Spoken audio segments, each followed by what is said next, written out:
अस्सलाम वालेकुम, किवें हाल है? ठीक हो? तबीयत से ठीक है? मैं मुश्ताक हुसैन यूट्यूब चैनल पर टाइम पास लोग ई टाइम असम बेट दे इलाके आए खड़े साने तो नजर आंदा पियो किस तरह आंदा पे इन ते खड़े मंजे चाहिए आन क्योंकि पानी बहुत ज़्यादा दरिया चो निकल चुका है ते इनकी वजह नाल टेंशन बन गई आवाम वास्ते।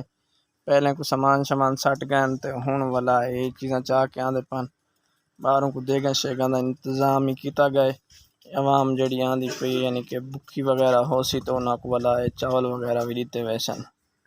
जहाँ सारे चैनल को सब्सक्राइब नहीं किया सब्सक्राइब करो जो तो लाइक करो जो घंटी का निशान दबा छुड़े सो कोशिश करे सो क्योंकि ऐसा ही था वह थोड़ा को नवे नवे वीडियो दिखाई दे रहा है वैसे सैलाब के बारे कमेंट भी करे सो क्योंकि अल्लाह ताला इन लोगों को नुकसान तो बचावे।